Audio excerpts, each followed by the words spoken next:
rise for the Pledge of Allegiance. I pledge allegiance to the flag of the United States of America and to the republic for which it stands, one nation, under God, indivisible, with liberty and justice for all. Roll call, please, Barb. Okay, Wondergem, Here. Klein, Steffes, Here. Cardine, Palmer, here, Dahan, Here. and quorum. All right. Got 4, all right. Yep, got 4. Please note as a courtesy to members of the audience and the Board of Education, please silence your cell phone. Public will only be able to speak during the public comment if signed up, which we don't have any. All right. Approval of agenda. Can I get a motion? So moved. Support. All those in favor? Yes. Opposed? Oh, passes. Okay. Consent action agenda. Can I get a motion? So moved. I'll Support. support that again. All those in favor? Yes. Yes. All those opposed? Okay. Passes. Okay, regular action agenda. First one is MHSA membership resolution. It is recommended the Board of Education approve the Michigan High School Athletic Association MHSA membership resolution in order to join the association for the 2024-2025 school year. Turn it over to Roger. So, Oh, that's right. So moved. Motion. yeah, No. all set. All right, I'll turn it Okay. over to Roger. So sure, this is, as you know, this is an annual thing. We have approval to be in the Michigan High School Athletic Association membership. And the reason why we do that is because without doing that, we cannot be in the tournaments for each individual sport because they are all sanctioned by the Michigan High School Athletic Association.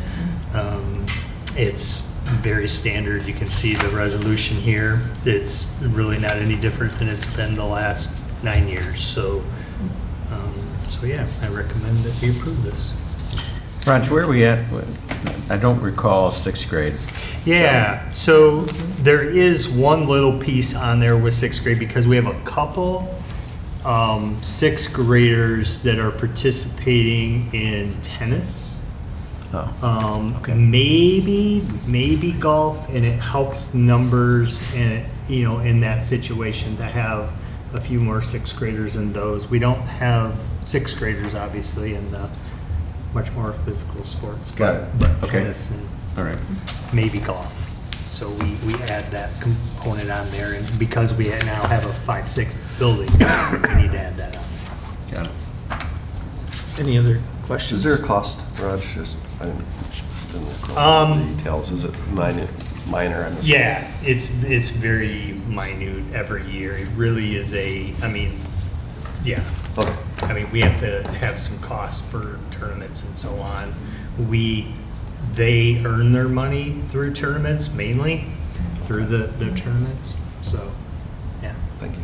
And then just real quick for history, back, 12 years ago, they were in a massive lawsuit, longer than that. Went on for years, Title IX. They took the brunt. They lost, I think, between $3.5 and $4.5 million they had to pay in court costs, legal fees, Right. when they lost it. This was prior to Obama. This is Clinton era. But just had to pay recent, correct? No. No, they Oh, they've paid that. That was back Yeah, then. okay. They're doing fine with it because what happens is the districts help put these on. So we have the facility, and yeah, we get some of the money, but they get a chunk for organizing it all and so on, and that helps them a lot. Is their office still at our high school? I think at one time they were there. No, their office is in Lansing. Oh, Been there a okay. couple times. Okay. I Did they used to remember be at our the place? wrestling fiasco. The OK conference. They- Oh, yeah, that's the what OK it was. conference Okay, is in our conference. Thank you. office. Yes, I knew it was Yeah, something. and I'm on that. Oh, really? Yeah. I didn't know that. Yep. All right, any other questions? None. Just vote then to a voice vote. All those in favor? Yes. Yes. Yes. All those opposed? No. Passes. All right. Next item is superintendent's evaluation and contract extension. It is recommended the Board of Education approve the 2023-2024 performance evaluation of Superintendent Roger Barrett, including his additional duties evaluation, and approve his contract extension through June 30, 2027. Can I get a motion? So moved. Support. Right. And Back. again, we've had that process ongoing and to this point. Yeah, anything I else? do have a question. Sure. So, it was probably left at the executive level, but did we follow the steps with regard to incremental Yes, with the contract? Okay, yes. okay. All right. Just want to make sure. Jason advised me that that was discussed and approved or agreed upon with Roger. Very good. It was, but not all of us were aware of making sure Sure. the incremental played into it. Okay. All right. Any other questions? I guess we'll do a roll call for this Okay. one. Palmer, yes. DeHaan, Yes. I'm sorry, I should put him last. Stefas, Yes.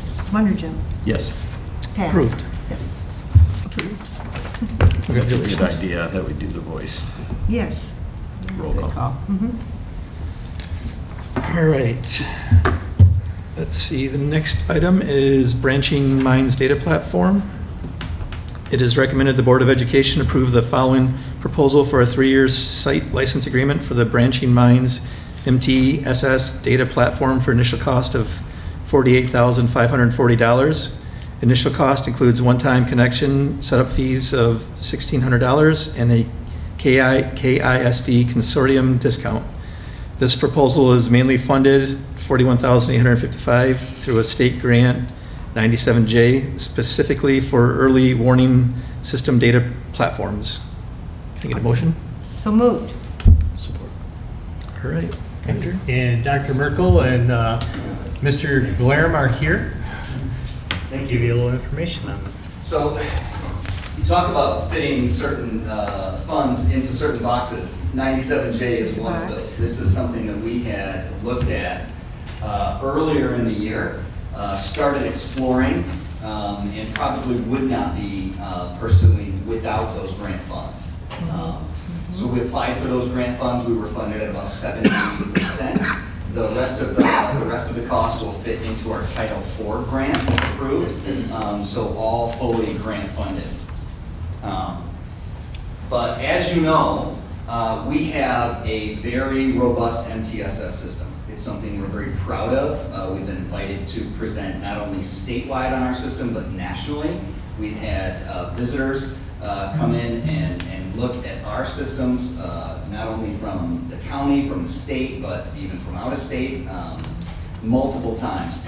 So all of these data platforms, or data systems, a lot of which you know about, right? We talk about MAP scores, we talk about Acadian's DIBBLE scores, PSAT, SAT, MSTEP, and then all the data that we use from classrooms, as well as behaviors, the Swiss data that goes into our PBIS to analyze that. We have a lot of data sources. As you can see in the green boxes, when we look at data to analyze that, we have to pull it from all kinds of different sites. And we'll pull different reports and do a lot of legwork. Jason does a lot of legwork, Yeah. and his team, his MTSS coach team, does a lot of legwork. Branching Minds pulls all that together for us and makes everything more efficient. Not only at the system level for admin, district and building admin, but there's a teacher component that we're going to share, and that's really what sold us on Branching Minds versus other things. So it helps teachers answer more clearly who's struggling with what, how can they help, monitoring their effectiveness as they're trying things, and then how can they document that work along with others. And we'll show you some examples about that. From the admin level, we can take a look at our systems. So we can look at, are our systems healthy? Are guidelines being followed? Are we making progress? That's a question we ask all the time when we look at our year-end data, right? And later this summer, we're pulling it right now, but I'm super excited to share some math data specifically that very exciting, gives me goosebumps to think about it. I'll be excited to share it, probably in July. And then are we being compliant, and more importantly, are we being successful? Are we making strides with our student achievement? So at the district and building level, as I said, it can monitor kind of the health of our system. So it'll take different schools and break it down, as well as by grade. We can look at, in a quadrant like that, you always want to be in the upper right half, right? So you're talking growth and achievement. Are you making progress and are you achieving? We can pull it and take a look at which schools are doing better and which grades are doing better. I can tell you right now, because we've looked at it for years, we have a dip in 5th grade that we have not been able to get our hands around for years. We've looked at alignment. Jason had a 90-minute conversation with the creator of Dibbles about the test itself, like what's going on here. We know our kids, and then we spike back up in 6th grade. So we'll be able to look at these things on a big picture level. And that same dashboard you could use at a school level too. So a principal could see classrooms, right, graphed out on that same kind of idea. So that at the district level, you can see across buildings or across district-wide grade levels. We really have no clear way of doing that now without spending hours in spreadsheets trying to put pieces and combine them. Does this help teachers know if they're being effective? I mean, I'm just thinking it would probably bring up their level of, what do we call it? Their skills and kind of knowing what expertise, I guess, is part of our job for teachers. So this could help Yeah, and guide we'll show you a snapshot of a teacher dashboard that can really do it in a less threatening, non-evaluative way, right? Because it's their view. It's not the principal bringing in things for them to look at. Yeah. So this is really exciting. When you take a look at, so just that big picture snapshot, right? This example shows grade levels, but the tier 1 column, we know tier 1 is effectiveness for all kids. We have a retreat on Wednesday and Thursday with our principals. We're excited. We're going to have big talks about tier 1. And that's what we can look at from MSTEP and from our MAP data. The tier 2 piece is our intervention. It's our reading interventionists. It's our parapros that are doing intervention. Jason has been working for years to try to track that. How do we know if we're being effective with those students that we've identified as below grade level? They're getting regular instruction plus intervention. We can track, are they at benchmark next time? But this can track specifically how many kids, without having to hand tally, are making progress. And then even further into tier 3. And what's nice about this is we can do this for Acadians. Acadians is simple. You go in, you can see, okay, how many kids are at each level. We can do it for math. You can go in and see. But we don't have any way to consolidate those and say, all right, show me across the 4 reading assessments that we give, who overall is at risk based on all of them. Right? And so this will allow us to do that. We can't do currently across platforms. That's what it really exists being used at all. So all those different things that you showed us that you measure, some of them could be put to this program to look at it across those different tests. It will import from all the other tests. Okay. So it will sync to Acadians and pull that data in. It will sync to WA and pull that data in and consolidate it. So we talk about the triangle a lot with the MTSS updates, and this would just help us make sure. Your goal for core instruction is always 80%. That's just the research base. 80% for core instruction. If we're not there, then we need to adjust our tier 1. 15% in the middle, and then if you have more than 5% at that very top in the red, you have a systems issue, and this will help us pull all of those tiers together. And this is some of that teacher view in terms of saving time and documenting for teachers. Our buildings do a great job after our 3 times a year benchmarking. They follow up with our benchmark meetings, and they pull all that data together, and they sit down as a grade level, and they look at those. This is actually an initiative dashboard. That's because what this shows you is, all right, we have a student in check and check out, right? And they're supposed to be tracked every day, right? We have a student in a reading intervention, or we have a student on a behavior plan working on classroom engagement. They're supposed to be tracked every day. this will allow us to track that data for like behavior plans and things like that. But then it also allows an administrator to go in and say, okay, show me like who hasn't logged this week. So we can check with the teacher and say, that actually, is 4 or 5 days behind, you need help. Needing help. So just kind of monitoring the monitoring. I got too excited about I know, that. About the teacher reviews. So our benchmark and universal screeners. Those are our universal screeners are Acadians. We've started with Acadians math in a couple of places, and then NWEA is a benchmark. We know that, and we chart our SEL and behavioral health through SRSS. This can pull those together in one spot. Right now, we run a reading report, we run a math report, we run a behavior report, and then we would kind of lay them all out from, for a student overview, this will put it all in one place. Here's a teacher view. Wow. So a teacher can pull their class and look at a number of different things, and these are up to us to customize. So the reading component, where you see those number ones in reading and math, those are showing the student is doing well, and can integrate a number of different assessments into that. It's not just one assessment, and we see that a lot, and we've known that. A student maybe didn't test well on NWEA, but in class, the teacher says, they're doing great. This will pull that together. And one of the other exciting things about the at-risk identifiers is that Branching Minds does that others did not, we can set that cut score.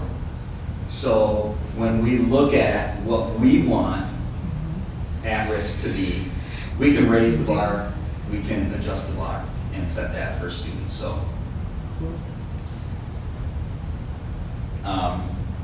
And then it can pull students, so to identify students with similar needs, that's what we do in our benchmark meetings. But now it can pull all this together, and it can help those teams be more efficient in identifying students with similar needs. Therefore, teachers and staff can spend less time identifying and more time with kids. And we can cross-reference that now, but again, it's printing out 5 different reports and then laying them out, okay, which kids have which thing. Just as that for you, so you can say, all right, these 4 kids have similar needs in reading and math. What does a combined group look like for that? This also is one of the most exciting things, this progress monitoring of interventions. This is what Jason, about 6-7 years ago, tried to have the ISD create for us. We had no way of tracking our interventions. So when we put a student in intervention, we have a specific target that they're working on. Maybe it's advanced phonics skills. It's based on Acadians, but then we progress monitor Acadians every 2 weeks. We're pulling that data. We didn't have any place to track that data.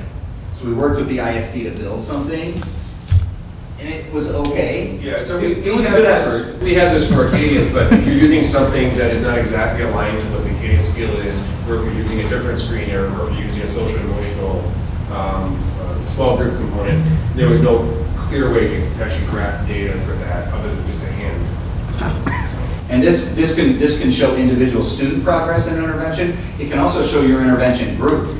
So you can look at my group of 5, how are they all doing together? And how does that work? So again, just different reports. You can see some of these track lines that can help really show how progress is or is not being made. And obviously if it's not, then we need to change up our supports. So, and then the early warning system, the high school is super excited about this. Matt Bird is one of our, we call him a student advocate, but he's a student support at the high school. And he's done an amazing job with supporting high school students, but he created hand track spreadsheets. And this pulls. This will literally save him weeks of hand-made. What's he gonna do with all this time? He's gonna work with students. Exactly right. So when you take a look at the bottom, it'll pull our early warning indicators, right? Our attendance is a big one, behavior, and then it can also pull in grades directly from PowerSchool. So we're not having to wait for them to be updated and pulled. So our early warning teams at the middle school and the high school will have an updated picture of how things are going. And we look at early warning indicator data now 3 times a year, but we have to wait until all the grades are finalized. We have to let the ISD know, and then they run this big spreadsheet that they developed, and it kicks it back to us, and then we have to process it through it back from meaningful data. This just doesn't. So in real time. So we can say like tomorrow I want to pull it, and the next day pull it again. You can pull it in real time. So. And then we can customize our own reports. So whatever our teams say they need, we will have an ability in the system to create those. And like I said, we can set our own cut scores. We can decide. We know that there is a level of attendance that research and best practice tells us is important. Well, maybe we want to set the bar a little higher than that. We can change those things. So this is a 3-year agreement, paid for out of 97J for year 1. And then we negotiated what we call our own little NIL deal with Branching Minds, that every referral we get a discount for the next 2 years. And because so many people come to us and look at us, we think we can get it down to half cost for year 2 and year 3. So what after year 3? It's like a renewal? Yeah, we see in other types of. We wanted it. This is a pretty, well, obviously it's costly, but it's also, this is a big system investment. This is not something we're going to really hit full speed with in year 1. I felt like it was important. We felt like it was important to give ourselves time to get into this to make sure. And if by year 3 it's as good as we think it is, then we'll come back. But we'll also have a really good evaluation point. How much labor do you think it will be to set this up, to get all these Great question. programs communicating? I don't think it'll be a lot for us. I think it's on their end. We also have. So they do all that setup? They do all that setup, yeah. Then there are a couple of local districts, like Oak Ridge is using it currently, and so they trailblaze some of the problem solving, like the power school to sync correctly, and so we met with them and talked with them how they're using it, and so some of that language already been done, you kind of sync them. So I think it'll be fairly seamless. Yeah, Oak Ridge learned they couldn't get their data sync, and then they learned they had to write their own script to make it happen. That's been done. So we're going to kind of ride some integration coattails, because that was one of the questions we asked. Is this mandatory for the teachers to use on a daily? No. And what's the, so they could just ignore it altogether? And I know it still helps us, Yes. I get that. Yes. I don't think many will, though. Okay, is there plans on training? Like, how are we going to train our staff to do that? You got that all figured out? We have started figuring that out. It'll be a scale, because it's going to take, it's very robust, so we're going to start with our building and district level teams, because they're the ones that are going to use it first. And then they also, those teacher representatives are the ones that will scale out their training from there. We're also fortunate we have a reading interventionist in each of our elementary buildings. We have a math interventionist in 3 of them, and we have a social emotional learning coach in all of our buildings.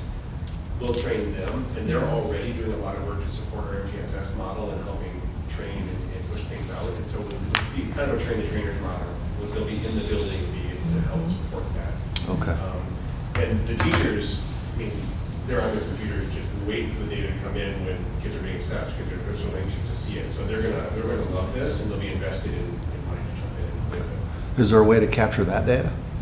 How many using it? Yeah, like how many teachers are actually using this, and then in the future be able to share that? And I think Jason's point is right on, and I would emphasize that it's going to replace a couple of different places they would go. They would go to NWA to look for their map data. They would go to the Acadian site to look for that. Okay. So I think that's going to speed things up, because it's going to increase efficiencies. I would say that half the teachers come to our benchmark meetings with a big binder printed where they have handwritten in all the scores, that we cross-reference it, and so they're going to love this.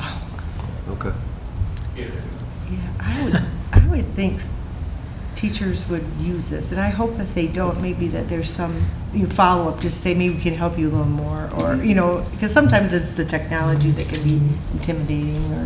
The reality is, we have amazing teachers who want our kids to learn. I mean, so a lot Right, of times. right, that's, They are the ones that are, we can't get them the data fast enough. okay.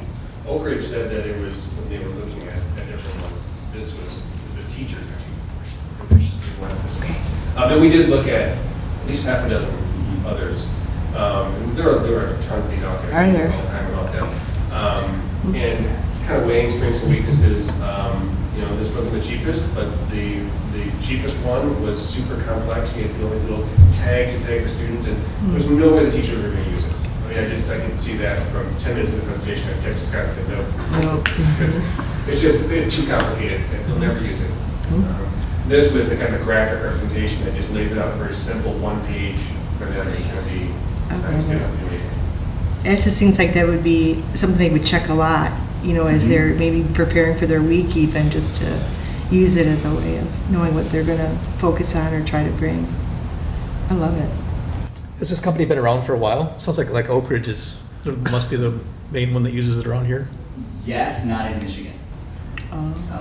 Built out of New York, and so they have a foothold in the Chicago area. Chicago Public uses it, and places like that, as well as New York, but not a Public lot. school. I mean, so some of the big districts, kind of south and west, use it. They're just getting their toe in the door in Michigan. Foot in the door. Mm-hmm. Sounds we've done something with a company called Power BI at my work that does a lot of the same stuff. Integrates different. Pulls all the data and puts it in report, like where you just pick whatever data you want and it generates a report for you. With regard to this third item you got listed, this implementation 101, who's that to train? Who's going to train that? Who are the target people to be trained? Because you got 105, right? 3 hours for a maximum of 35 participants per session. Yeah, and that's their max. So we'll start with our district team. District team, and then building teams, which include our interventionists. Those are our frontline people who will need to have access initially, and then we'll scale up from there. How many KISD member districts are participating in this? It's just us right now.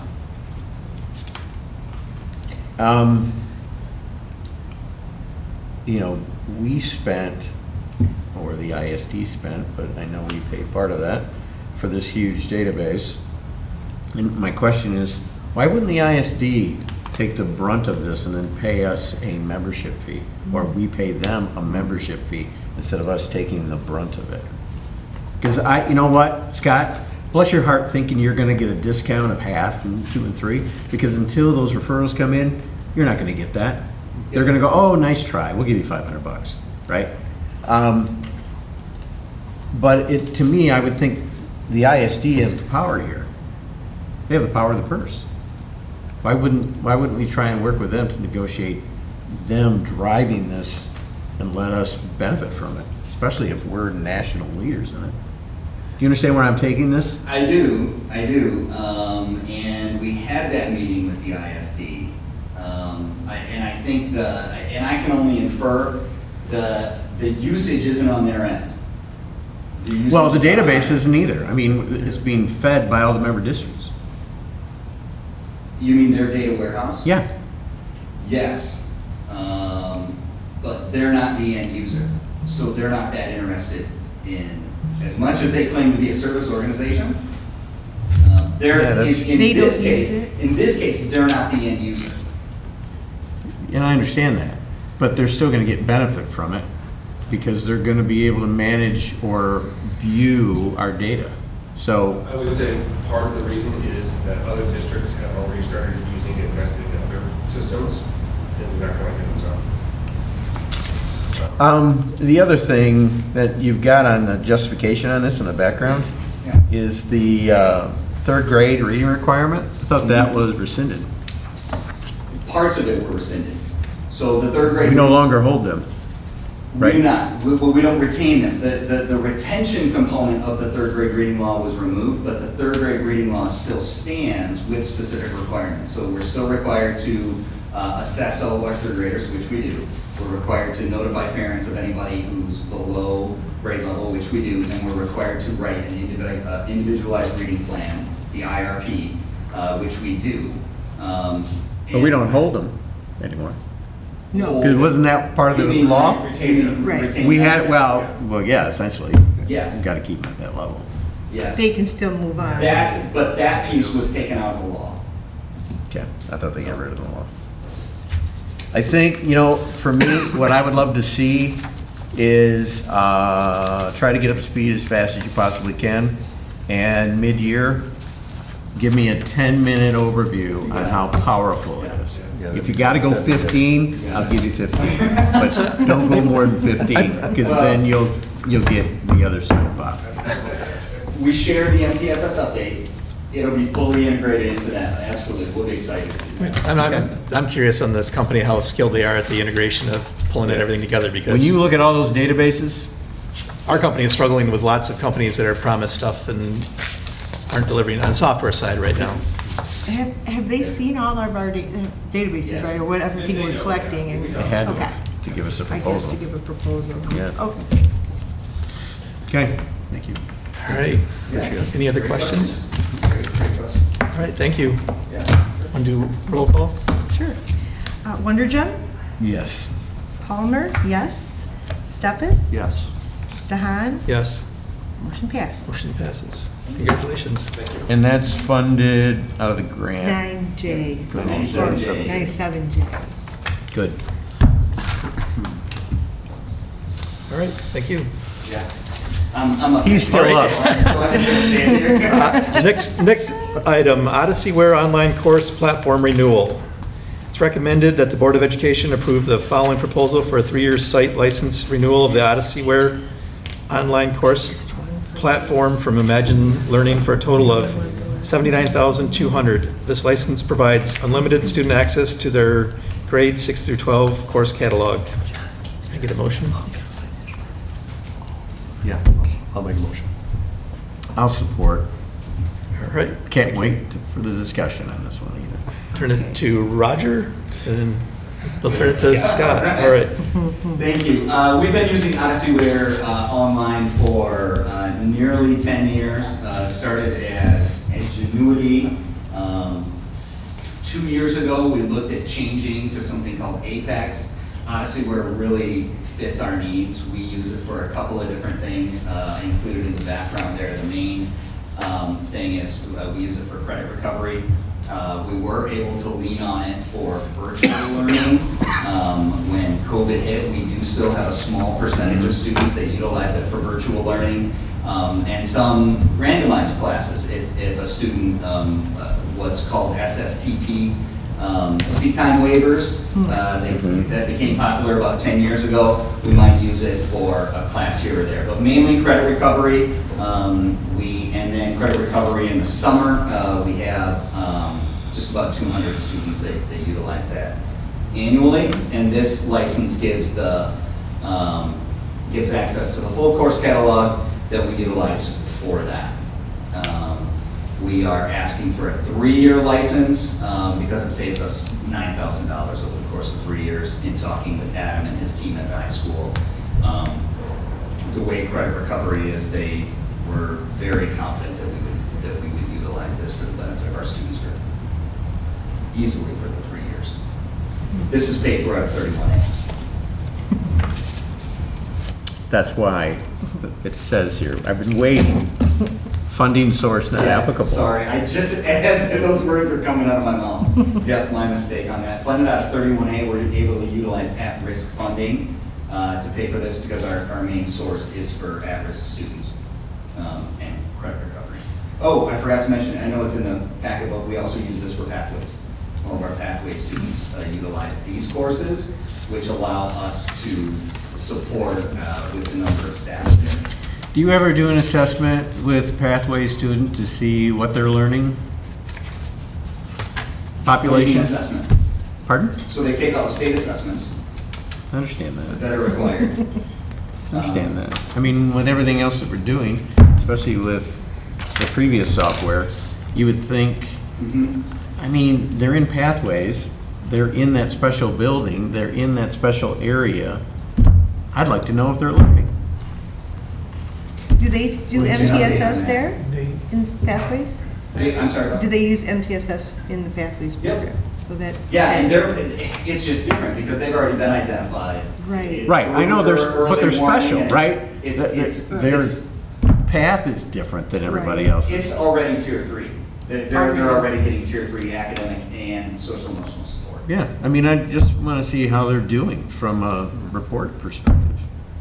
Just quick. We can have 2 minutes. Yeah. come back. 2 minutes. Graduation, right? 2 minutes, all I need is 2 minutes. From a cost standpoint, how do they charge us, per student or per course, or is it the same across, like if Hudsonville, do they charge Hudsonville the same price as this? For a site license, yes. So that's a good question, Brent. And historically, pre-COVID, maybe a couple of years pre-COVID, we used to buy what were called concurrent seating. Yeah. We used to buy 65 concurrent seats. And what that meant is 65, anybody could use it, but only 65 users Could be get on the online. program at one time. And so what we learned out of our usage that was fine during the school day, we could kind of track exactly who was going to be on when.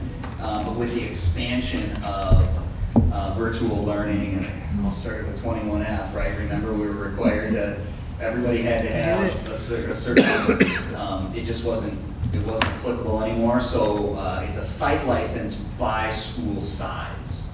All right, so So, standard pricing based on the school size then? Right. Rockford, for example, would pay more if their school's bigger. All right. All right. Any other questions? No. All right, thank you. Yeah. Do roll call again, Mark, Okay. please. Wondergen, Yes. Steffes, Yes. Palmer, yes, and Dahan, Yes, Cuppers, all of that, pass. pass, thank you. Next one, Heather's up. 2023-2024 final budget amendment. It is recommended that the Board of Education approve the resolutions within the 2023-2024 final budget booklet as presented for the following funds: General Fund, Food Service Fund, Student Activity Fund, Capital Projects Fund, Sinking Fund, Capital Projects Fund 2013, 15, and 19 Bond Fund, Capital Projects Fund 2020, 22, 24 Bond Fund. Can I get a motion? So moved. Support. All right, turn it over to And Roger. very standard, again, by law, we're required to report out anytime we have changes, and obviously we're getting toward the end here, so. Yeah, so as you can see from the background piece, I outline the pages of the resolutions for the 23-24 final budget booklet. I think this year I made one change in that we didn't have to do 100 pages for the final and then another 100 for the proposed. I tried to put them all together, so it kind of shrunk that down a little bit. You know what I like to see? That page. I'd like to see what we did for the full year and how it changed by amendment. So I should unhide a couple columns for you, is what you're saying. That would be great. I can get it for you too. It's on our transparency page on our Or you website. can just talk about it. I don't need to read it after you tell me about we it. started at my proposed budget, I believe, was around $518,000 deficit. The amendment, when we took a look at it, we looked at, I think it was down around 450, 460 deficit, and I'm bringing you a final of around, I think it was 565, 556. 556. Fairly good memory.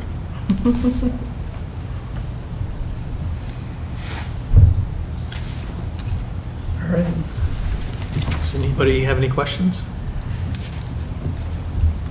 All right, I guess do a roll call vote. to Okay, this cool. one. We'll start with Steffes, Yes. Wondergen, Yes. Palmer, yes, Dahan, Yes, pass. pass. Thank you. And Heather is up again. 2024-25 budget adoption. It is recommended the Board of Education approve the resolutions within the 2024-2025 budget booklet as presented at the budget hearing on June 3, 2024 for the following funds: General Fund, Food Service Fund, Student Activity Fund, Capital Projects Fund, Sinking Fund, Capital Projects Fund, 2020, 22, 24 Bond Fund, Debt Fund, information only. It is further recommended that the mills will be levied on properties located within the Grandville Public School District will be General Fund, 18 on all non-homestead properties, Capital Projects Fund, Sinking Fund, 1.3502 mills on all properties, a Headley rollback from 1.4 mills, and Debt Fund of 5.05 mills on all properties. So turn it over to Roger. Yes. I have a motion. Oh, sorry. So moved. We got it. Support. All right. Support. Okay, so, you know, we had our budget workshop previously. Heather reviewed this with you, and I'll turn it over to her. I'm sure she's going to say any questions. The only thing I want to note is you'll notice the 23, 15, and 19, that will be full. The reason it's not on this is because it will be fully spent down from a capital project standpoint by June 30 of this year. So, do you want to say anything else? No, just any questions? Yeah. Okay.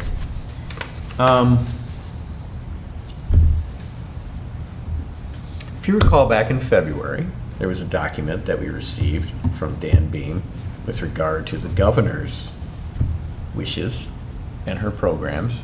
So when you gave us those great diagrams that had all those wonderful spheres on them and discs and all that other stuff, I think that's what she wants to use all that money for. And my question is, doesn't the legislature? Because we are in an election year. I'm being very real here. Well, of course, when am I not? But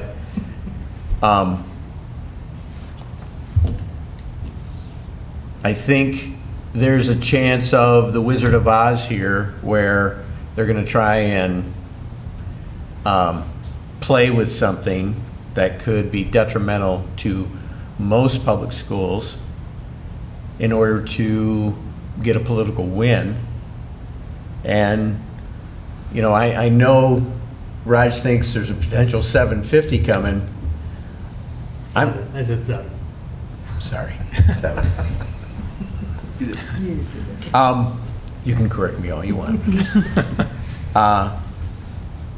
But is that even reality here?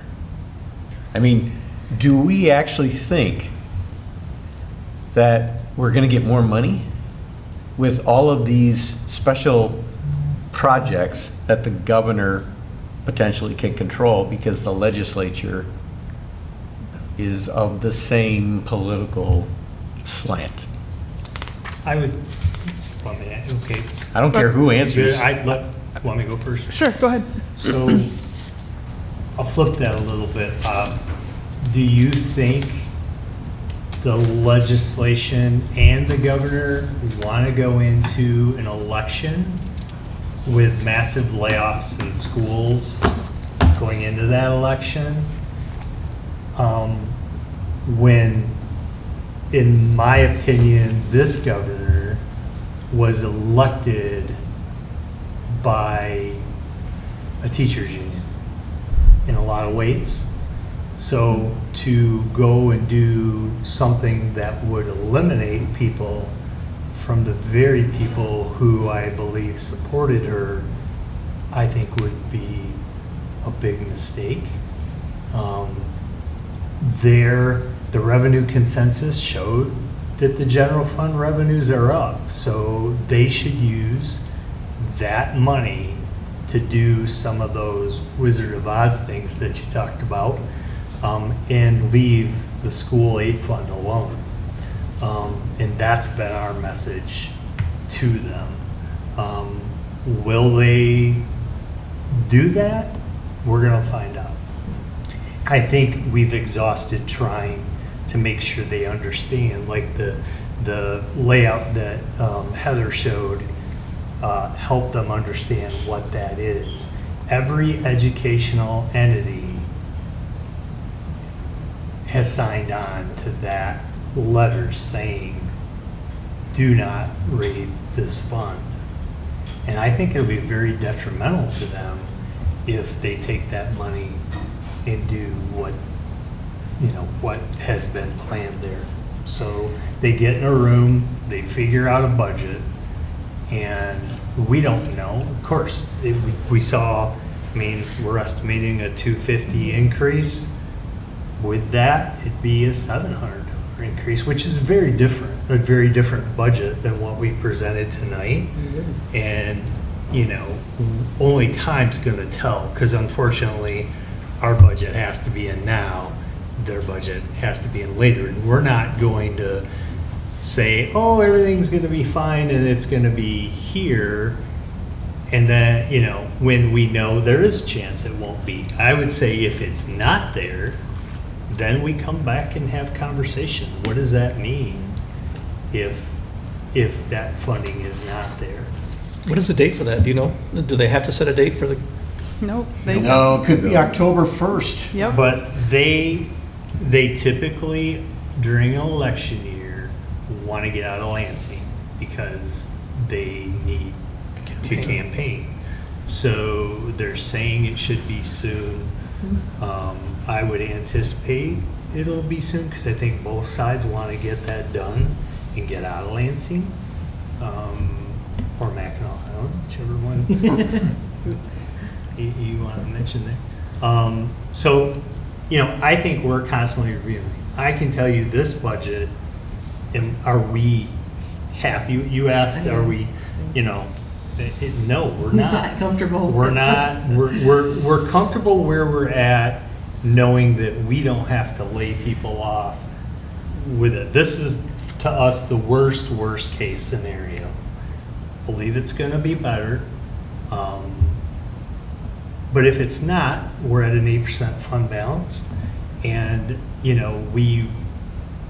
know when I got here, we were below 5, and yeah, we were having, It was painful. and we've gone, it was, and we've gone, we've increased that over time, and now the last few years, it's dropped back for very important reasons.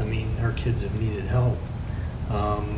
But now that federal money's gone, we're gonna have to make tougher decisions in the future if they do, in fact, what we just talked about, and especially in this one, we're gonna have to look at it. We wouldn't give you a budget if we didn't feel fine with this. It is sprinkling, it's not pouring. If it pours, I'll be the first person to tell you we need to get together, we need to figure out how are we restructuring things and what are we eliminating and what are we doing. Because, I've lived through that, and it's not fun for anybody, but this is not the time to do that. I believe this is definitely not the time. Could it be in the future? Maybe. I still am very optimistic that it won't be, because we've done a lot of things system-wide to help prepare for those things. But if it keeps going that way, it probably won't be this year, but next year we might be back early in the year going, we got some things to figure out. I appreciate that position. I'm glad you're optimistic. I'm not. I see too many potentials with the personalities involved at a very high level at the state. So they put their early read out there for a reason. And I don't think it was to try and gain consensus. It's to say, here's my targets and here's where I'm going for it. So, where you've taken the budget, I think you've skinnied it as much as you possibly can. I think you have. Without layoffs. Without layoffs. And I think that's because we've always been, this district has been great stewards of the resources that we have. That's why we're a destination district, as you said earlier. And we tout, because we are a destination district. I guess the thing that I would ask is that should the wheels fall off, that you be ready when the wheels fall off. Because what we're going to approve tonight could not be the final. And we've got to make those tough decisions that will have the least impact on students overall. The least impact. To the core reason we're here is to educate them. I also want to say that, you know, I hate government funds because there's never a free lunch, right? And the ESSER funds set a trap for many districts who weren't prepared to manage them effectively.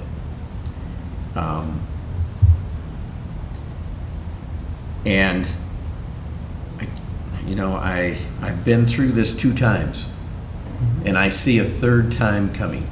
I do. And I just want to be ready for it. And I think you guys are trying to be. So I appreciate that. But being ready for it, I think that's what we need to do.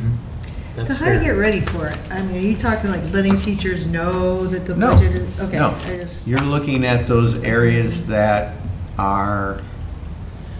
you can make additional cuts. I'm not talking staff. Just Like maybe not, Yeah, I won't, yeah. maybe not Have your purchasing plan. all 4 buses, maybe Yeah. purchasing 2 and, Right. instead. What do you change? What do you extend? Yep. Because I believe this, we are returning to normal. COVID is a thing of the past. I think that discipline in parenting, in education, we're running through the undisciplined piece that's going through the elementaries right now, because I think it's, I don't think it's in the high school. I hope it's not in high school. But I think we're returning to normal, where teachers can concentrate on those core things of why they became a teacher. So, we have a great staff. I just don't like to see this, but it's reality. Yeah, it'd be nice to know that you have a plan in place, not that it needs to be shared, but it's Yeah. not set. Yep. And like I said, we will be the first to tell you when that time is. We watch this stuff very carefully. I know the lady at the podium doesn't sleep a lot of times with stuff like this, so we talk about it all the time as a team, and we definitely will have a plan if that plan is needed. So Yeah, I'm very impressed with what you've done, Heather, here, under the circumstances that you have before you. So, excellent job. Thank you for considering everything that we have to be aware of and letting us know that. And How long have you been in this position now? 6 years? Since 2016, That long? 8 years. Oh. Yep. I remember Deb Reese talking about the cliff, all the schools were going to fall off of. Trust me, Remember that? That was the I'm telling wild you, this is the 3rd time Third. I've been part of it. Third kind And of cliff. I feel it. I feel it. Yeah, yeah. And we have been able to hang on by our fingernails. That doesn't really impact students. So we've had great administration based on that. All right, any other questions or comments? All right, roll call, please. Okay. Palmer, yes. Wondergem, Yes. Steffes, Yes. Dahan, Yes, yes. motion passes. All right, we have no public comment Wait a tonight? minute. Oh, Sign of the cross. Doesn't hurt. all right, no public comment, right?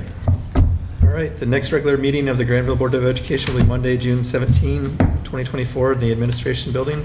This meeting is adjourned.